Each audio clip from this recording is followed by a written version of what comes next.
Hello, this is Terrence McNally. As the Democratic candidate debates begin, let's listen to my March 2018 conversation with ARLIE HOCHSCHILD. In her book, Strangers in Their Own Land, based on 5 years' research in Southern Louisiana, she asks why residents of the nation's second poorest state vote for candidates who resist federal help. Why, when corporations devastate their lives and their land, do they most hate the government? Listen to get a sense of what we're up against in 2020. After hosting and producing the show for nearly 2 decades, in 2014 I stepped away from new live interviews, and the show continued on the Progressive Voices Network on TuneIn, streaming relevant interviews from the archives. And podcasts are available anytime, anywhere on iTunes, Podomatic.com, and at my site, TerrenceMcNally.net, or aworldthatjustmightwork.com. They're the same site.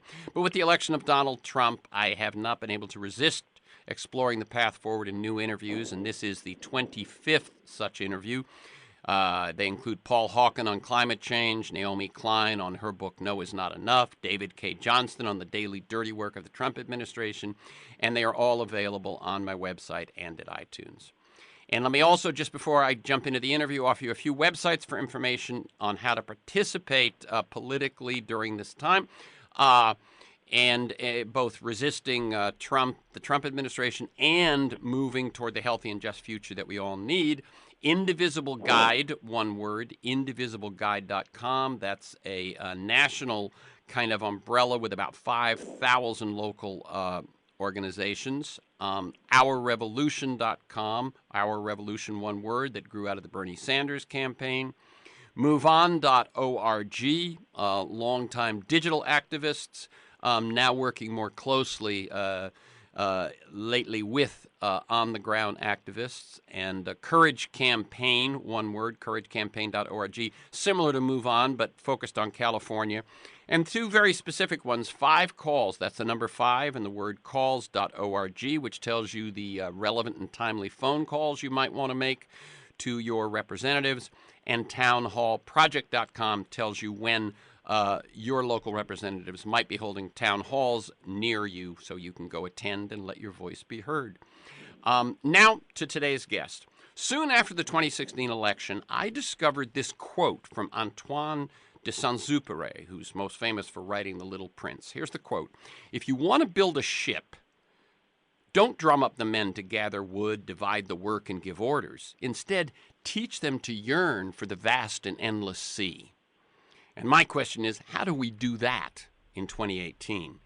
And that day, a bit over a year ago, I wrote the following: "Passion to return to a simpler past drove enough voters to the polls in swing states to decide the 2016 presidential election. How can we engage their emotions in a more positive, forward-looking, or progressive direction? When you offer people the preservation of the present or the return to the past, when you offer to postpone or eliminate change, as Trump does, your audience has an experience to draw from. And for many, an inflated or idealized vision of the past has a clear advantage over the yet-to-be-experienced future, the uncertainty of that future. Can we generate a vision of a future that is as welcome, compelling, inviting, and real as the past some so fondly remember?" Let's start with the following questions. What is a compelling narrative that can drive Americans to yearn for a future richer than the past they want to come back? And what vision could we offer to engage their emotions, because clearly emotions are at play here, that will fuel their yearning rather than feed their fear? And who can do this, and who should do this, and who is doing this? And ever since that day, I've been wanting to talk with today's guest.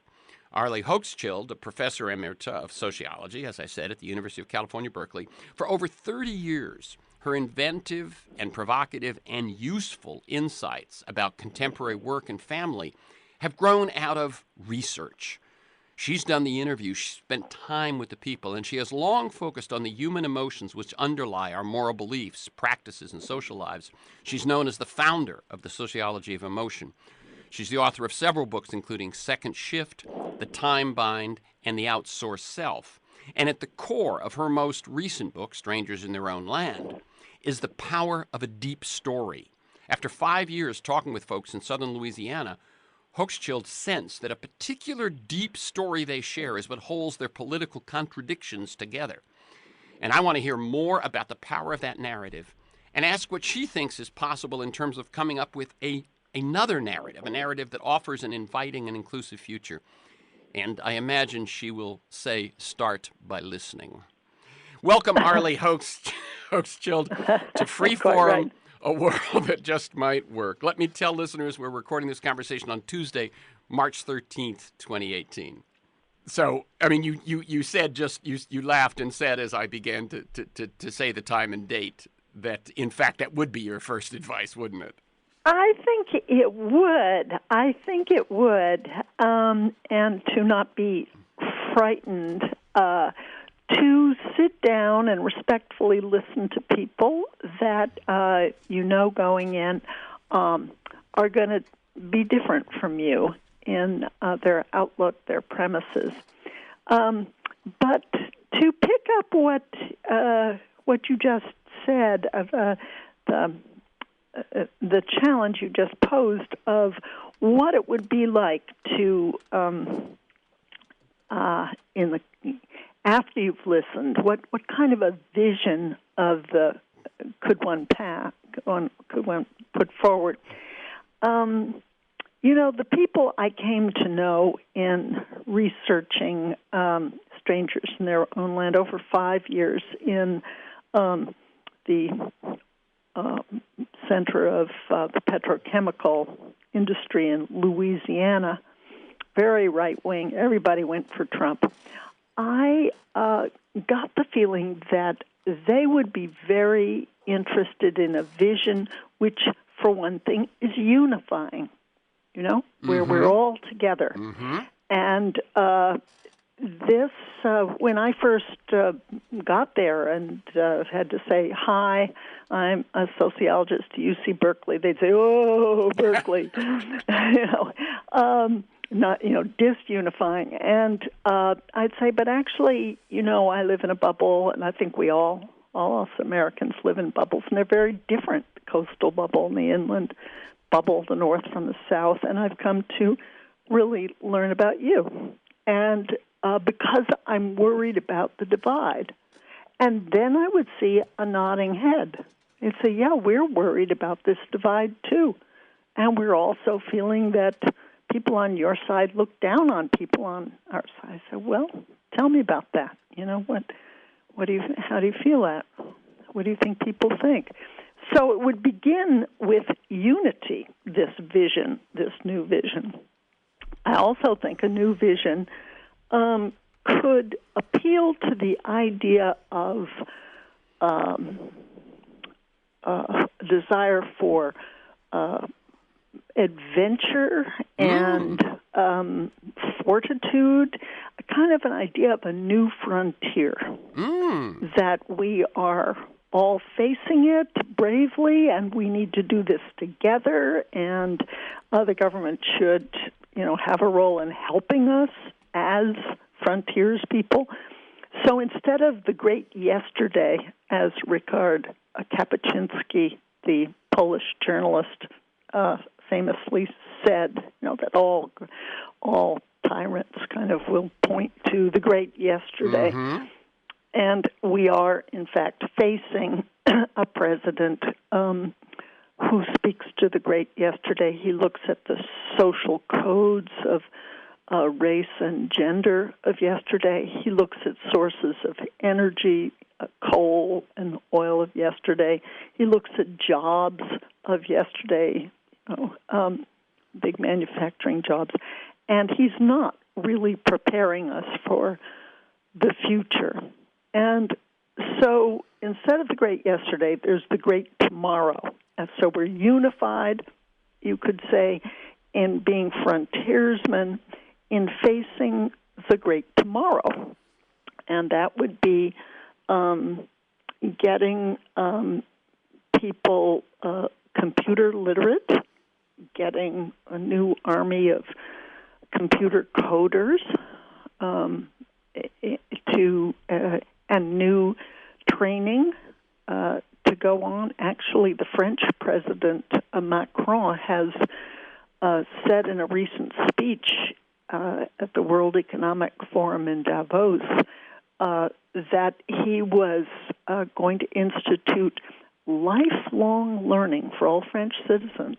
So you could be a 45-year-old mechanic, but you want to be a computer programmer. So you can go back to school, and the government will pay for it, to learn a new trade. And so the frontier of the future is going to require lifelong learning and capacity to switch gears and be socially supported as you learn new skills, and to have really state-of-the-art patient teachers and team building.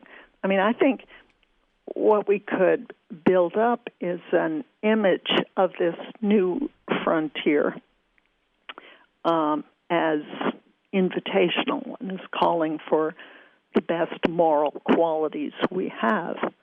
What I think is happening is that people are looking backward because they're afraid of looking forward. And what they're looking forward to are self-driving trucks. Mm-hmm. You know, what's going to happen to those unemployed truck drivers? Millions and millions. It's a huge industry. Right. And actually, oil rigs that used to take, 20 people on a rig in the Gulf of Mexico, they're automating them. Now it'll be down to 5. So even in the industries that tend to attract kind of Trump loyalists, they're facing automation, and they know it. This isn't a surprise, but it's terribly frightening when you don't reconceive of it as a frontier that we're preparing for as a country as a whole. Yeah, no, I'll tell you what, that's a few things happened as you were saying that. One, of course, when you say new frontier, one can't help but think of John Kennedy. And that was a shift of generations from Eisenhower, much his senior, middle of the country, Kansas, military, and post-World War II to that shift to young Catholic Kennedy. And I think that that there was, we don't feel it now, but you and I both were present at the time. There was fear and resistance to this change and to this shift, and some would, I'm sure, on the side of that were afraid of what the 60s were bringing in with John Kennedy would say, "See what happened? We were right. The 60s were scary. There was too much change." But I think that the idea of looking at the future as a new frontier harkens. What it does is it places the future in a tapestry that includes a great past for America. We have done very well by frontiers. Mm-hmm. That's right. You tap into traditional American history, traditional American qualities, and so on. And the government, I think one could make the case that the government has done a good job of helping us in those previous frontiers, whether it was the getting the railroads built or the interstate highway system, just very simple things. The public school system, the land grant college system. The government has helped us in those previous frontiers, and I'm thinking. Obviously, to my mind, the Clinton campaign did not do this image. But in a way, what I was asking as you were speaking was, does Bernie Sanders? And to some extent, I think he can't quite get there because his focus is so much on righting the wrongs he sees that are going on right now. Yes. Right? Yes, in other words, I think that's right. Actually, in my 5 years of research for strangers in their own land, I saw quite a few nods to Bernie Sanders. People would say, "Oh, Uncle Bernie." Yeah. They'd say, he's a socialist. We're a capitalist society. He wants free education for everyone. Well, we can't afford that too much. It comes from somewhere, that money. So there would be dismissal, but then a kind of a friendliness. that he too sees something quite basic wrong. And returning to your question of a vision that would work, I think the vision that would work would have to acknowledge that we have been going down the wrong path, that in some regards, and that you can't just let factories go out of business and leave whole rust cities and degrade the life of farmers and let blue-collar salaries sink so that people are working 2 and 3 jobs. You can't just do that and not say, "Hey, we've got real problems. You know, we've got to fix them. We've been going down." I think Trump was right to kind of acknowledge the bad news, and that Hillary was wrong to say, "Well, just a few fixes here and there, but we're basically doing fine." People didn't relate to that. Now, I don't know how many of the folks you were talking to watched the last debate, but what struck me was at that point, and it was at that point, it was looking like she was favored and so on. But I watched Trump basically say one thing over and over again in the last debate, which was, she's been there for 30 years. Look at how things are going. It's not going to be any different. And no matter what she said, that seemed to me to, if you will, trump everything.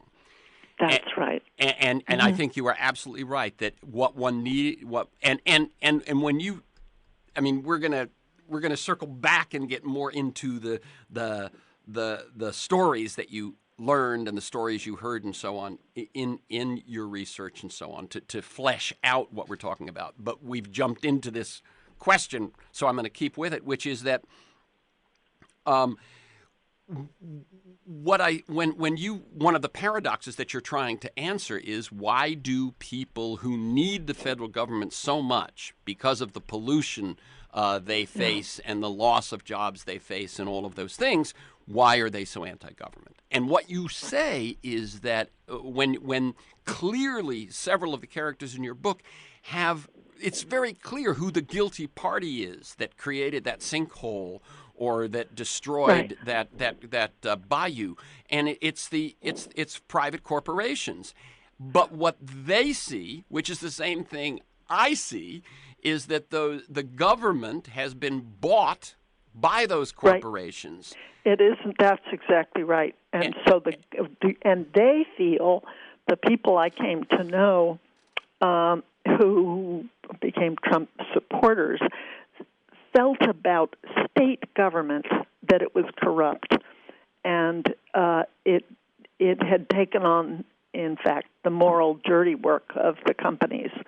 But when I would ask them, why aren't you mad at the companies? Why are you mad at the government? They'd say, well, our tax dollars support the salaries of the people in the government, state government, Louisiana government, that is giving out permission slips to pollute public waters with toxic waste. And why should we pay that money to them? That's why we hate the government more than we hate the companies.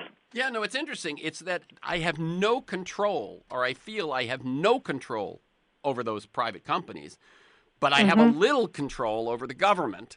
And as you say, yes, if my tax money is the only thing that I might get out of this, that I realize that, you know, the game is being played on a field I'm not even on. If my tax dollars, those few tax dollars I'm going to get back, at least give me those. And so it's quite interesting, because I, as I said, and I believe you too, probably feel the analysis is the same. That when I and I've read your writings, when we fault the Democratic Party, it's because they have become beholden to the same funders as the Republicans. Only they make the case that they are different. They make the case that they are the force against those private corporations or against Wall Street, our protection. And in fact, we see, and these folks down there see, it's not so much the case. Right, right. So there's a possibility for alliance. Yeah. That Indivisible, needs to go for. Hey, we both don't want bought governments. Yeah. We want governments who are servants to protect the people, and we want good government. And the longer I talked with people, and in a kind of trusting, open way, the more they weren't against government per se. They were against corrupt government. The same thing I'm against. Yes, exactly. Yeah. No, yeah. And you a point lot out. of comment, and there are a lot of people who, I think it's 1 out of 4 people that voted for Trump would have voted for Bernie Sanders if he had in the primary, if he had been the Democratic candidate. Well, now that's a group we ought to be talking to each other. Yeah, yeah. No, I think about this new narrative. Right. Yeah. Right. And I think Bernie, to his credit, is and not to rehash. In other words, I want to get deeper into the future and into these people, and not rehash the election. But I often felt that if you looked around at a certain point during that campaign and saw that there were 2 candidates who were drawing crowds of 25,000. You'd think, well, those probably should be the 2 candidates. Right, I know. And it played out that way on the Republican side, but not on the Democratic side. That's right. And that's I mean, right. when it comes down to it, passion, going again to all of your work, where emotion is a critical player in all of this, whatever we may think about social groupings and demographics and all of that. That passion is what gets people to the polls. It's what gets them to get their friends to the polls, and one side had it and the other side did not. One thought I had, again, this is what I thought we'd get to at the very end of the conversation. Was this one, as I was driving to the studio today, I'd prepared the interview and everything, and suddenly this thought came to me that we know that Trump's victory was very narrow, that it basically was 3 Rust Belt states, 110,000 voters spread over those 3 states and so on because of the Electoral College. Perhaps there was, the Russian interference and the fake news made a difference. So on. It was a close election. But one thing that's interesting is that without Trump's victory, had he not, whatever the circumstances were that pushed those 3 Rust Belt states into his column, had he not, without Trump's victory, we would still have had these ruptures in our culture. We would still have had the need to heal this. We would still have had the need for this new narrative, and not just a narrative. And I hope that people understand when you and I are saying that, we're not just saying an advertising message. We're saying that you actually live that narrative, that you mean it, right. That it's not right. it's not just messaging, but it's actually we are going to do something about it.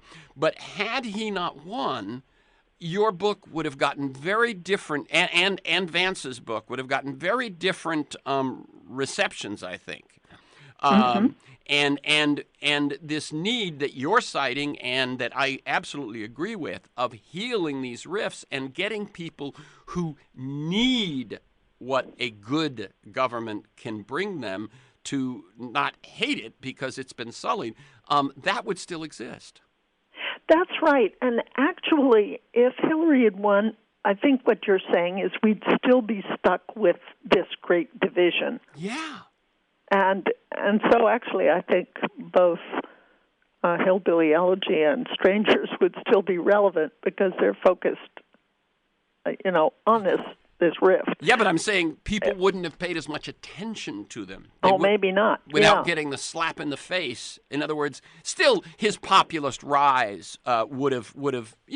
Obviously we know that had she won, you'd still say, but my God, how did Trump get so many votes? And you'd look at your 2 books as one of the ways to talk about that. Right. But why are so many people dead set against her? And I think, why is she being so heavily criticized and unable to rule?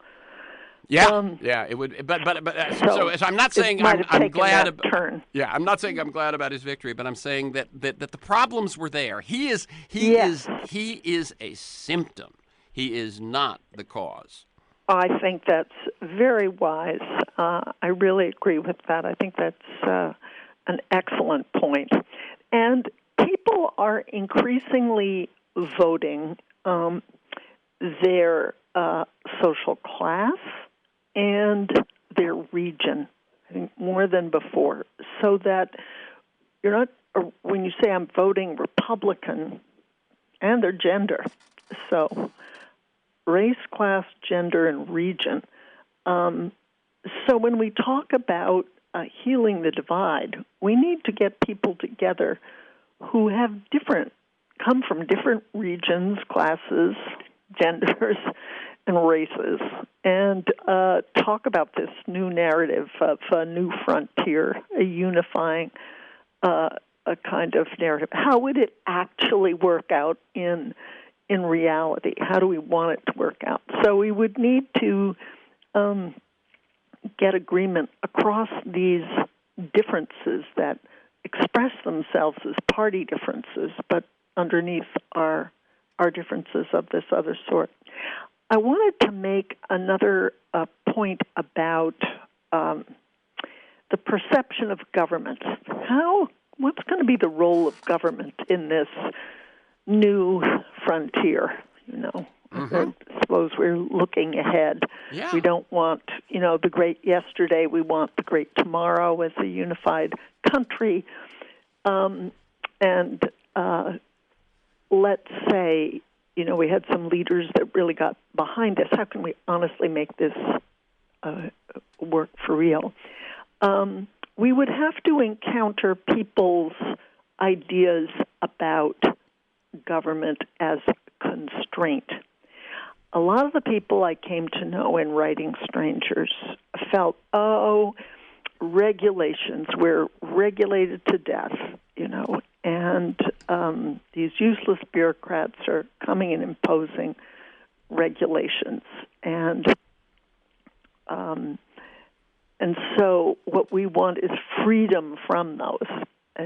That was a refrain. And it took two forms. One was, well, wait a minute, the government is not regulating the big guys. It's not regulating the big polluters of Lake Charles in Louisiana, let's say. It's not regulating Sasol or any of the, or Monsanto, the big ones. It's regulating the little guy. You go out fishing, and if you didn't have renewed your fishing license, well, he's going to fine you. So that is one kind of thing I heard. Let me chime in something that I've noticed over the years, which I think plays right into this, which is that in the current situation, so I think that one of the top things that can bring people together is campaign finance reform and getting money out of politics. And I think it's one place Bernie, as you recall, always led with that. Whatever he ended up with, he always led with that. And I think that's something. Right. But here's the experience I've seen. I've worked a lot on environmental issues. And I'm just going to choose that as an example. If you are making some new landfill rules, what will happen is that Browning Forest and Waste Management, the big players, will oppose them until they're inevitable. Once they're inevitable, they'll right them. Right? Yeah. And I think that is what goes on. So what happens is regulations get written to suit the biggest players. Right. And set up. And by the way, that's what's going on with the current weakening of Dodd-Frank. Is that the regulation which was to handle the too big to fail banks ended up hurting some of the community banks, and now what you have is a law which is going to actually, I think when you raise the limit to the limit that they're proposing, it will actually be, they may not be quite too big to fail, but they will be close. But it's that thing of, the regulations usually are hard for the small to medium business to accommodate, never mind the individual fisherman. Right. Excellent point. And Bob Reich has written a book called Saving Capitalism. Yep. This is the former Secretary of Labor under Clinton, Robert Reich, and it's an excellent book because it points out that actually, we don't have to be against capitalism. What the right is doing is conflating big capitalism with little capitalism. That's right. And that a lot of what's happening is actually going to be hard on and shut down small businesses by empowering the big ones. Yep. So, and he looks into that in that book. Made a similar point in Super Capitalism, a book from a few years ago, in which he said the golden age of this past that we look back to, while it wasn't golden for people of different races or different gender persuasions, perhaps. But what is considered that sort of golden age was a time when there were countervailing forces, when unions were strong and government was strong, and it was the dynamic tension between those that produced the ideal situation. And also produced the Powell Memo, which ended up producing the power of the right, which has now weakened the countervailing force. This is Terrence McNally. You're listening to my March 2018 conversation with ARLIE HOCHSCHILD about her book, Strangers in Their Own Land, Anger and Mourning on the American Right. So to go back to the new narrative that we need and what the new frontier would look like and how we could do it as a whole country and unify the country, it would be to pull forward some things from the recent past into the future, things we've lost, and that would be a balance and a system of checks and balances. In a sense, we used to have unions and government watchdogs counterbalancing big, powerful companies, and we have, as you say, lost that balance. So, in envisioning a future, we need to envision checks and balances. Yeah, it's and I think what you're saying interesting is that when most people hear the term checks and balances, they think of civics and it being within government. But you're saying no, checks and balances actually exist around government as well. Right. That's right. There are checks in our systems, which the unions were, which reform of campaign finance could be, and so on. Right. So that when and it's when you get those forces, and I think that it's a bit subtle, but I think it's something which there are so many metaphors for how things thrive when there is a balance of forces. It would be silly to say, but there are sports analogies. There is a reason that all of the major sports league have gone to try to come up with some sort of parity through the draft or through salary caps and things. So that there isn't just a few top teams that dominate everything for long times. I think that's a metaphor that a lot of folks can understand. Right. I think that's right, especially when you think that most of the economic growth are the small startups and businesses. Right. So the new narrative should say, let's give them a chance. Yeah. And in order to give them a chance, we really need checks and balances to make that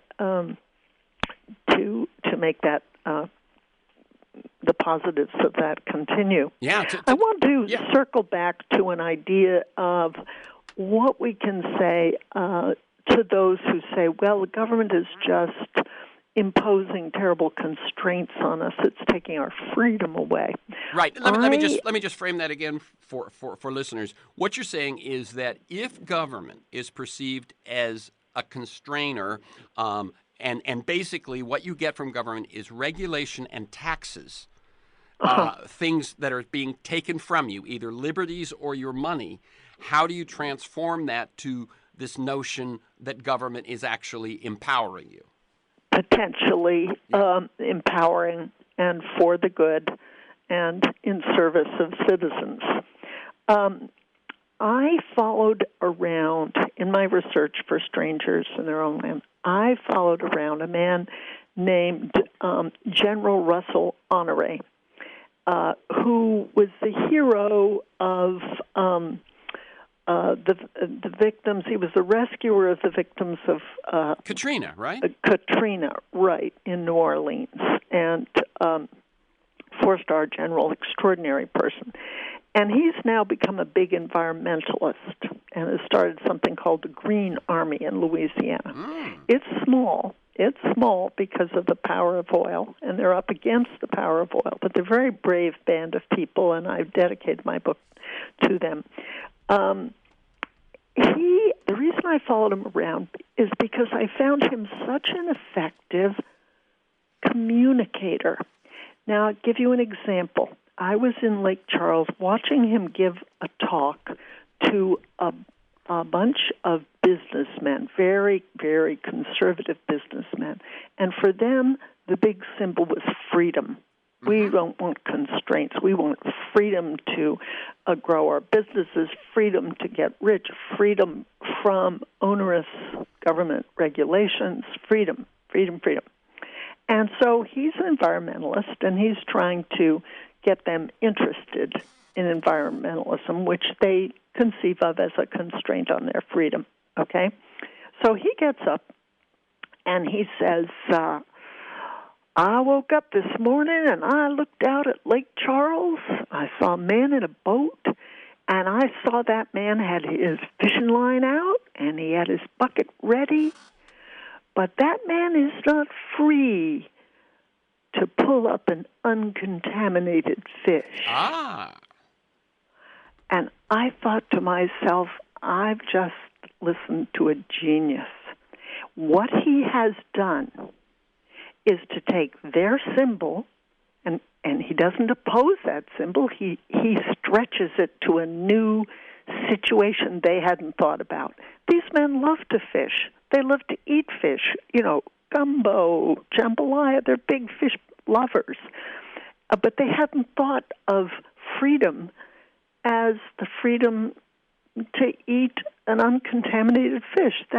So he did what I came to call a symbol stretch. You take a person's symbol, you honor it. You just apply it to something they're not thinking about.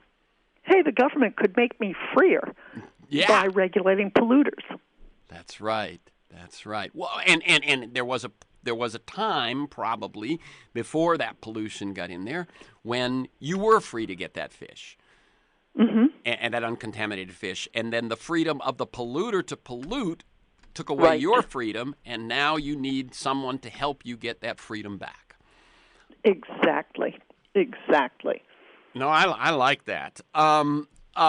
Anything else from him? Because I think you're right. It's finding these people that are able to embody the new frontier and communicate it in a way, remember the words I used, inviting, a compelling vision, an open and inclusive vision, rather than, something which seems there isn't room for you.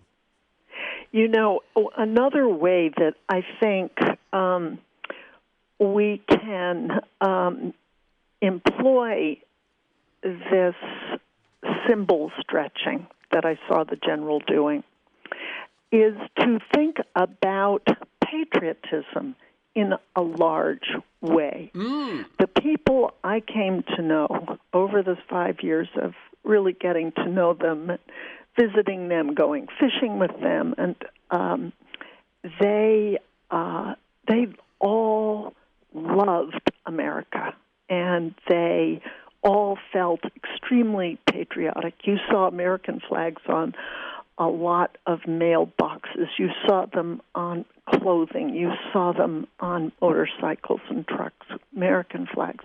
People felt very, very patriotic.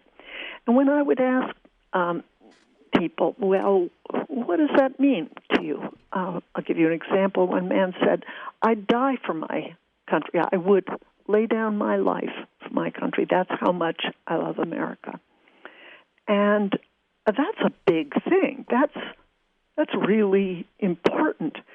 And so what if you said, yes, I really honor your patriotism, and doesn't patriotism also apply to honoring the Constitution, a system of checks and balances, a free press, an independent judiciary, a non-tyrannical kind of form of government? Isn't that what patriotism stands for? In other words, another symbol stretch. You take patriotism, but you say, hey, look, we're really worried about all this dissing of the New York Times and CBS and ABC and NBC, the whole, that's not patriotic. So I think that's a huge, big symbol stretch we progressives need to make to reach out to Trump supporters and say, look, we're patriots too, and let's look at the real values that are emblematic of patriotism in our case. Yeah, in other words, what was the revolution fought for, and what was the vision that the founders fought for and handed to us? An independent press. Exactly. Huge piece and of it. And a valued and honored independence. Right. That's right. So and that one you don't and want one just the press that agrees with you. That's right. And one that's tricky is that whole separation of church and state. Is a core value of the founders that, obviously has been lost and interpreted differently and so on. I wanted to jump on one thing you said about this. When Benjamin Wallace Wells wrote in the New Yorker about your deep story, he said, and I'm going to quote him, this story was that America, which was once characterized by hard work, was now characterized by cheating. The image that Hochschild chose was that of people cutting in line. Now, in reading your stuff, hadn't seen cheating, that particular concept. I saw the cutting in line, but I didn't see cheating. I myself, going back to the Bush-Cheney era, had thought that cheating would be a good way to characterize the behavior of Republicans and their wealthy donors, lying to invade Iraq, tricking people into signing for loans they couldn't afford, gerrymandering their districts, making it hard for people to vote, all of these sorts of things.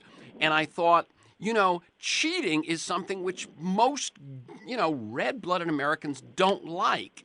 And would that have been a powerful, a compelling way of sort of looking? We're Americans. We don't need to cheat to get ahead. We're inventive. We're hardworking and so on, and yet they cheat. Now, it is interesting that he at least found the cutting in line was the cheating. Any thoughts about that, the power of that particular concept? For our listeners, maybe I should back up and say what a deep story is. Definitely. And how unfairness fits into it. One of the things I discovered and report in Strangers is that beneath everybody's politics, left and right, I think there is a deep story. But this is a book about the right's deep story. What is a deep story? A deep story is what feels true about an important, salient situation. You take facts out of the deep story. You take moral precepts out of the deep story. It's just what's left, what feels true about something salient. And in the right wing's deep story, you can tell it like a dream, sort of in metaphoric form. You're waiting in line, and at the top of the hill is the American dream, and your feet are faced forward And the line hasn't moved in 2 decades. Actually, people I interviewed hadn't had a raise in 2 decades. And they were retiring on less than they'd hoped to. And and in this right deep story, you're waiting in line for something you feel you really deserve. You have worked hard, you've obeyed by the rules, and in your mind you don't begrudge anyone. You're a nice person, you go to church. And then, another moment of the right deep story, there are line cutters. Well, now who are they? Well, by federal affirmative action guidelines, it would be blacks finally allowed access to jobs that have been historically reserved for whites, and even more threatening, women, half the population, finally being given access to jobs that have been historically reserved for men. And then they saw undocumented workers cutting in line. They even saw the oil-soaked brown pelican, Louisiana state bird, kind of waddle up and cut in line. And people said, oh, that the environmentalists put animals ahead of people. So they saw all of these as line cutters. And then they saw, in another moment of the right-wing deep story, the federal government waving at the line cutters. Oh, he's their president. He's forwarding their interests. And it's kind of a line cutter country then. And he's pushing me back. And as the right-winger is feeling pushed back, he's also feeling, look, what is there to be proud of? I can't be proud of my region. People are saying it's a backward region, the South, and wagging their moral finger at the South. And that it's a conservative region. They feel their values are not the values of the whole nation now. That they're castigated as racist and sexist and homophobic. And then they feel, as religious people, that it's a more secular culture, so they feel marginalized in that way. And then they see that actually, as whites, their days are numbered, so demographically marginalized. And so all of that together, with this sense that the government is on the side of the line cutters, makes them a sitting duck for Donald Trump, who says, oh, I see your problem. You're going backwards. It's a problem. I single-handedly will lift you up in some secular rapture. So that's the deep story for the right. And I went back to my people that I really came to know, and one guy said, you read my mind. Another guy said, I live your metaphor. And some woman said, well, no, you forgot about taxes. People are waiting in line or paying for the people who are cutting in line. And so this isn't cheating. You were raising that issue. It's that it felt to them unfair. Not a self-conscious, gosh, he felt that the line cutters didn't feel they were cheating. They just had a different idea about what the rules were. Right. And so the point being for those on the progressive side, that in the minds, if you want to understand the minds of people that voted for Trump, inequality and unfairness are not the same thing. I think for a lot of people on the Democratic side, inequality itself seems unfair. Wait a minute, how did this happen? The top 1% own 40% of American money. That seems unfair. But to the people I came to know on the right, that wasn't unfair particularly. But what was unfair was your chance for getting to the American dream and the idea of line cutters. Yeah, and so it's the left interesting. has a deep story, but that, I believe, just to communicate how they see. That's the point of this book, and to kind of point ways we can take it from there. But first, we have to understand how they think.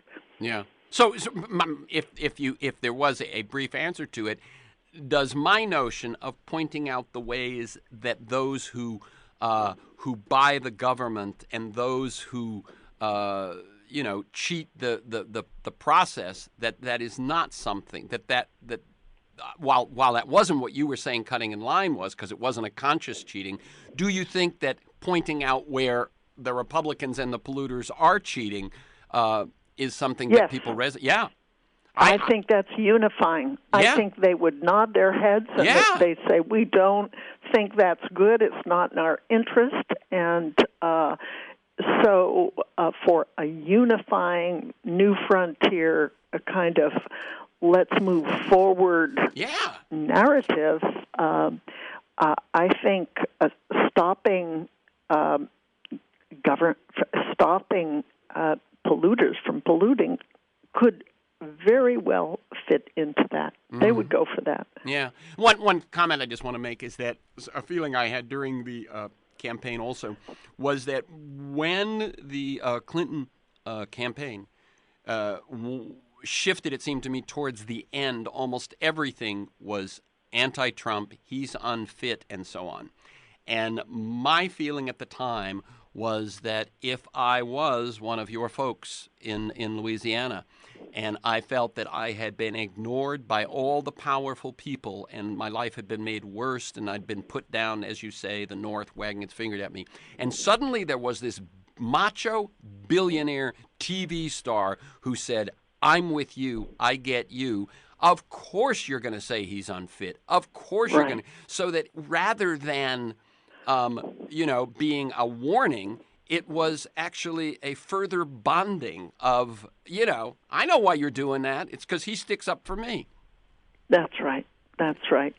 At the end of my book, I describe going to a primary rally in New Orleans and looking at all the future Trump supporters. It was primary, and he won overwhelmingly in Louisiana, the primary and in the final election. But watching people's response to him, I had a feeling that I had been studying for 4.5 years the dry kindling, and now I saw the match. I saw how he made them feel recognized, especially white blue-collar voters, recognized, and we seemed to be offering solutions. And it's not that they loved him. No, they saw every kind of flaw, but they forgave those flaws because he seemed to be speaking to them. Yeah. We can't ignore that. Not at all. That's, I think, that's to start with. We have to look at that. Let me share with you that when I'm not doing this, I work with organizations on communications. And in my presentations, I single out one particular slide, and I say, this is the most important slide on which everything else depends. And it says simply, human beings want more than anything to feel seen and heard. Right. That is true. I really feel that's true. And there's a power to it, as well as a dignity. And it helps humanize the listener. It's not just that you're giving something to another person by truly crossing what I came to call the empathy wall. It's that they are giving something to you. You're deeper as a result. There's somehow a humanizing that goes both ways. Oh, of course. In other words, if what humans crave is to be seen and heard, it only makes sense that seeing and hearing has to feel deeply ennobling and deeply gratifying. And I did read some of, and humbling. Your acknowledgments when you say, they gave me a great deal, and someone says, wait a minute, you went, you listened, you represented them, but you said, yeah, but they gave me their time. They gave me their attention. They let me in. And they let me in knowing who I was and knowing from the get-go that we weren't going to agree. on most things, Right. And so that, hey, I was coming from the outside, from another political bubble, Berkeley, California. Yeah. And so it was extra generous on their part, Yeah. Yeah, and no, because so you really appreciated that. They saw your T-shirt. They knew where you were from. That's right. That was the deal. Look, So, I was completely open with where I was coming from, and that was the marvelous part of it. So it became a kind of a joint project. How can we find some common ground here, or even if there isn't much common ground? How can we respect one another? Yeah. I mean, I think there is a pre-political first step that the whole country has to take to really establish a floor of respect, and then create structures through which we come together and see if we can find strips of common ground. We're never going to turn into each other. There are basic differences, but we can find on a lot of issues strips of common ground. You and I have been covering some of them. Yeah. But I think also reducing prison populations. I've talked to a lot of Trump supporters in Louisiana, said, yeah, we need to get them back to work and back into their families, and these laws have been draconian. Come on, for nonviolent criminals. So that is a really big, I think, a point of common ground. And on renewable energy, there's actually a woman in Florida who has started the Tea Party, green tea. She's Tea Party, but she's green. We've got about one, maybe even less than a minute. If people want to learn more about what we're talking about, which is, this new frontier, this new narrative, this new coming together that grows, that begins in a respect and a listening and a seeing, where would you tell them to go besides your book? I would tell them to Google the Bridge Alliance, which is an umbrella group covering some 70, now 80 different pop-up groups called Hi from the Other Side and Living Room Conversations and Making American Dinner Again, where people from different sides get together with a commitment to explore a potential common ground. So that is the Bridge Alliance. Is it .com, .org?